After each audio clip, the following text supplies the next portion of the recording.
A very good morning to all the students of class ninth. And students, as you know very well, we have already finished two important chapters of your geography section, and those two chapters are important from the point of view of your unit exams, as unit exams are approaching very soon. So you start preparing those two chapters. Assignments have been given to you, notes have been given to you, so you start writing the proper answers, practicing maps. Okay, so for the time being you need to prepare both those two chapters. And from today's lecture we are starting the first chapter of your history book. So first of all, let me tell you the name of your history book, that is India and the Contemporary World. This is the name of a book, and the first chapter is the French Revolution. As you can see here, this is the first part of the lesson 1 of history, that is the French Revolution.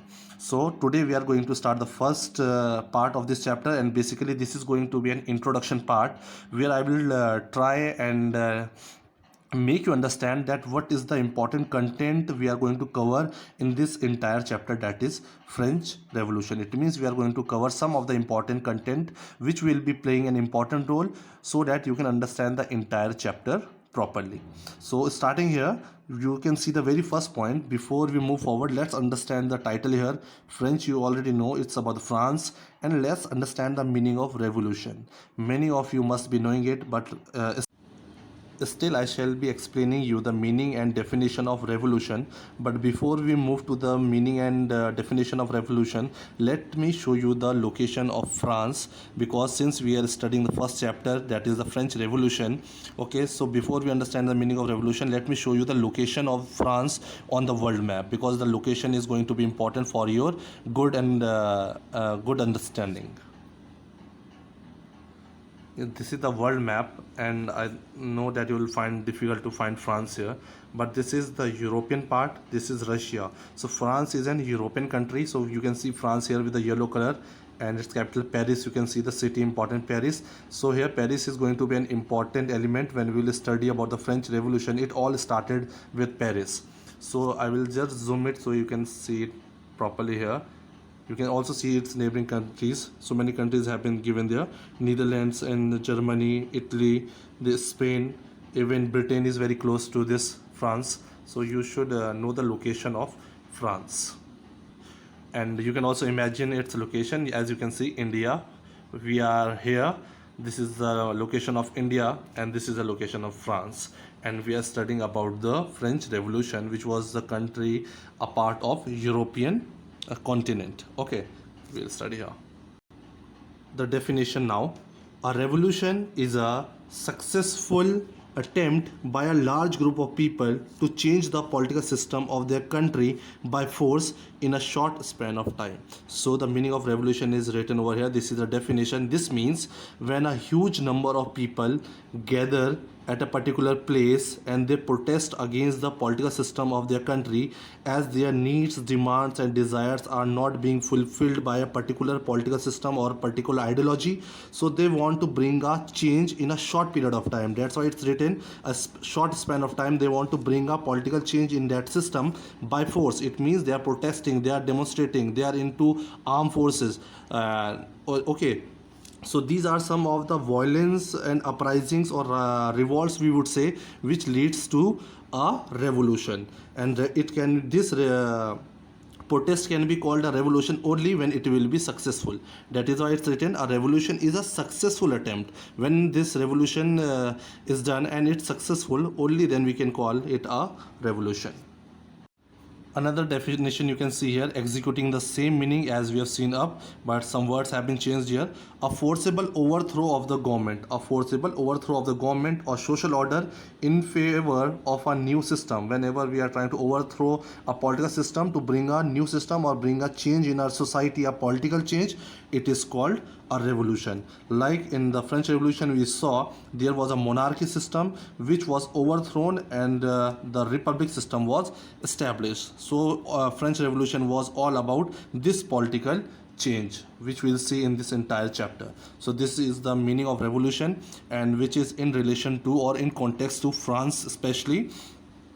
And I have written some of the synonyms of revolution, so that while in the middle of the chapter you can use many of these terms in place of revolution also, or you can understand why these terms are used in this chapter.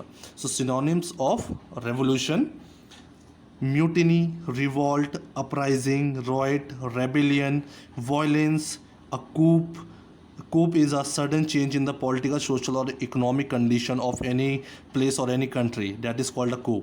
Okay, turmoil, insurgency, etc. So all these terms are all relevant to revolution. So these are the synonyms. So this was some of the introduction to the chapter's title. Now let's move forward. So now let's start the introduction to the chapter, that is the French Revolution. Here I have mentioned flashback. It means we have to study one of the most important event of this chapter on the very first page of the chapter, and on the basis of that incident we will try to understand that what were the circumstances and factors which led to this outbreak of this particular event or incident, why this incident happened in French Revolution, which we call it as the outbreak of French Revolution. This event happened on 14th July 1789. You have to remember this date, 14th July 1789. On this date, okay, an event happened, an incident happened in France, especially in the city of Paris, which I am going to explain here and discuss here. And that event was called the outbreak of the French Revolution. Okay, first of all we'll understand that event, what happened, and then we'll realize in the entire chapter and we'll try to understand why this incident had taken place on this particular date, what were the reasons, what were the factors, and what were the circumstances of the society that which led to this incident on 14 July 1789, okay, which was called the outbreak of the French Revolution. So it means first of all we'll study one of the important event, and then later on we'll try and understand why this event happened on this day. Okay, in this I have written it short, then I will read from your NCERT book what happened and how, what happened on this date and how it happened. So here people of France, they stormed the fortress prison, they all demolished the prison, and the name was Bastille prison, where they hoped to find arms and ammunition. People had broken away this Bastille prison, one of the most important place, and this was one of called the despotic power of the king. The king was Louis XVI. And just now I'm just telling you, you need not to worry. I'm going to read it from your NCERT book completely so that you will be able to understand it. And demolishing of the fortress and the rioting and unrest in the Paris and countryside. So why all these incident happened? It is a question here. What circumstances and factor led to all this incident? Why this incident happened? Why there was unrest in the city of Paris? Why people were not happy with the rule and the governance of the king? What factors and what incident happened? So we are going to discuss that now in NCERT book. Let's start now. This is the main content now. I had just given you the introduction of this chapter so that it becomes easy for you to understand. Now we are directly starting the first page of this chapter, the French Revolution. So we are discussing an important incident or the event which took place in the city of Paris. So on the morning of 14 July 1789, the city of Paris was in a state of alarm. State of alarm means the situation was unrest there. People were not happy with the rule of the governance of the king, and there was unrest around the city. The king had commanded troops to move into the city. At this situation, when there was so much of restlessness and rush in the city, the king had ordered his troops or his army or military to move into the city. From the security point of view, he had ordered his troops to move into the city. But during this time, a rumor spread amongst the citizen, amongst the common people. A rumor spread soon from one place to another that the army was ordered to open fire on the citizens. So there was a rumor spreading amongst the citizens that the king had ordered the troops or the army to fire on the citizens. On hearing this news and this rumor, some around 7,000 men and women, there was a formation of a group of 7,000, including men and women, in front of the town hall. So they gathered around town hall and decided to form a people's militia. So they formed a group to fight against the king's army. They broke into a number of government buildings. For fighting against the army, they needed weapons and ammunitions. For that, they broke into the government buildings in search of arms. They were searching for the weapons and arms to fight against the troops which were sent by the king. So this was the incident, this was the situation of the city. Finally, a group of several hundred people marched towards the eastern part. Out of that 7,000, a group of several hundred people, some of the group of the people, they marched towards the eastern side of the city and stormed the fortress prison. And they stormed and attacked the fortress prison, and the name was the Bastille. They attacked on this prison, and the name of the fortress was Bastille, where they hoped to find hoarded ammunition. And they attacked this prison because they were searching for the arms, as I told you, to fight against the troops of the king. So they were finding, and they thought that there may be hoarded ammunitions. Hoarded means hidden arms or stocked arms, okay, by the army. In the armed fight, they followed they followed. So there was an armed fight, and the commander of the Bastille jail, he was killed, and the prisoners were released. So when they tried to storm the prison, in that incident, in that fight, the commander of the Bastille was killed, and the prisoners who were in the jail, they were left free, although there were only 7 prisoners in the jail.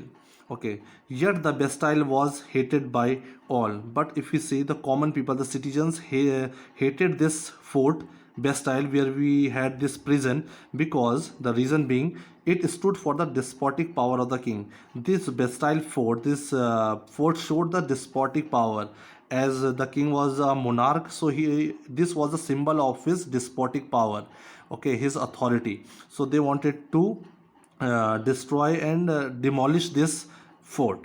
The fortress was demolished, and its stone fragments were sold. So they demolished the fort, the jail, and the breakaway stones and the fragments, they were sold in the market to the people. So the people who wished, they wanted to give souvenir. Souvenir means a nishani. It's sort of a nishani. Those wanted to give a souvenir of its destruction. They brought those pieces of bricks and stones from the market. Okay. The days that followed saw more rioting both in Paris and the countryside. So after this incident, many days passed, but the incidents kept on happening in the city of Paris and in the countryside. Countryside means the rural areas. It means the unrest situation was spreading from cities towards rural areas also now. Most people were protesting against high price of bread. So most of the people in France, and especially in the city of Paris, they were protesting against the high prices of the bread. As you can see here, most people were protesting against the high prices of the bread. Much later, when historians looked back upon this time, they saw it as the beginning of the chain of events that ultimately led to the expulsion of the king in the France. So when the historians look back to the history, they saw it in the flashback. They were able to understand that with this incident, which happened on 14th July 1789, this incident was just a beginning of those incidents which led to the chain of events which finally led to the execution of the king in France. Although people who started this protest and this revolution did not had any idea, or they did not anticipate ever, that this would be the outcome of their protest when they attacked the Bastille jail. So in this chapter now further we will try to understand how and why this happened. So we are going to discuss this thing, why these events happened, why people were not happy with the rule and governance of the kings, what were the problems of the common man, okay, what were the situation of the women and the men, and what were the different occupations, what were the different classes. So all these things we are going to understand in this chapter. So this was one of the important event which you have to remember, and on the basis of this event we will try to understand the rest of the chapter in the second part of the video. Till then, thank you and take care.